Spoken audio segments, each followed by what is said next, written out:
Like many people, I started my journey to financial independence feeling lost and overwhelmed. I had no idea where to begin or what steps to take. I was in my early 20s working as a realtor and living paycheck to paycheck. Despite having a job, I felt like I was constantly treading water, never making any real progress. I had no real savings, a ton of debt, and no clear plan for my financial future. The weight of my financial situation was always on my mind, causing a lot of stress and anxiety. My goal was simple.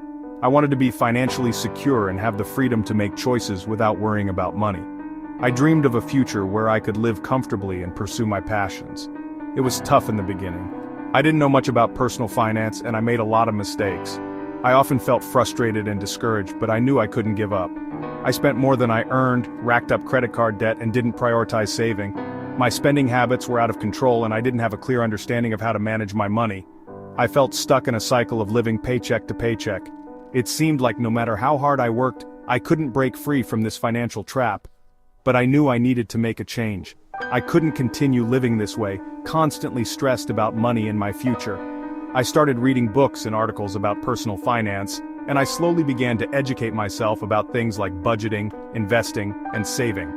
The more I learned, the more empowered I felt to take control of my financial situation. I realized that achieving financial independence wouldn't happen overnight. It was a gradual process that required patience and persistence. It would take time, discipline, and a solid plan, but I was determined to make it happen, no matter how long it took. The first step I took towards financial independence was creating a budget. It sounds simple, but it was a game changer for me. I tracked my income and expenses closely, and for the first time, I saw exactly where my money was going. It was eye-opening. I quickly realized that I was spending way too much on things I didn't need, like eating out and expensive clothes.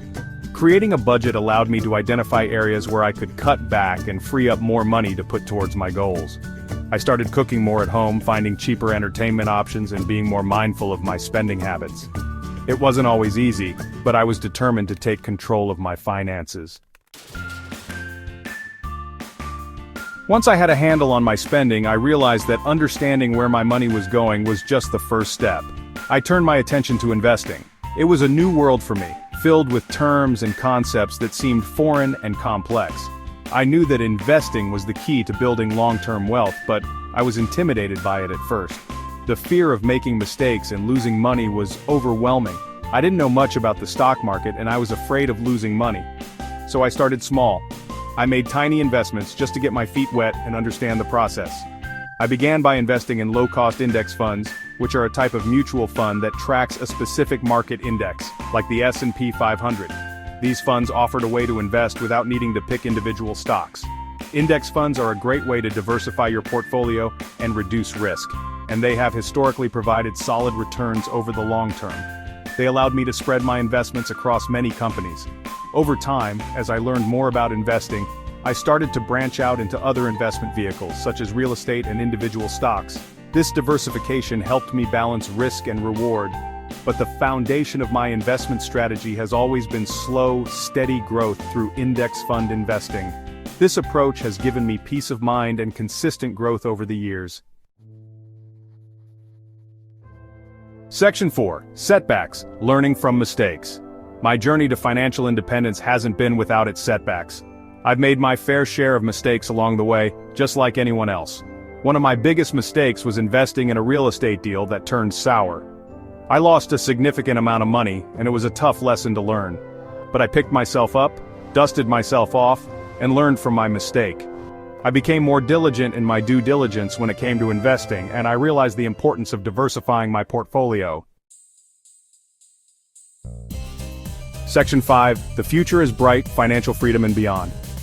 Today, I'm proud to say that I've achieved financial independence. It's a milestone that many dream of, but few attain. The journey was long and filled with challenges, but every step was worth it. I'm no longer living paycheck to paycheck, and I have the freedom to pursue my passions without worrying about money. This newfound freedom has allowed me to explore interests and hobbies that I never had time for before, but financial independence is just the beginning for me. It's opened up a world of possibilities and opportunities that I never imagined. My goal now is to use my platform to help others achieve financial freedom. I believe that everyone deserves the chance to live a life free from financial stress. I share my story and my knowledge through my YouTube channel and my other businesses, and I'm passionate about empowering others to take control of their financial futures. By providing valuable content and resources, I hope to inspire and guide others on their own journeys. Remember, the journey to financial independence is a marathon, not a sprint. It requires patience, persistence, and a long-term vision. It takes time, discipline, and a willingness to learn and adapt. You must be ready to face obstacles and setbacks, but with determination, you can overcome them. But trust me, the rewards are well worth the effort. The sense of accomplishment and the freedom to live life on your own terms are priceless.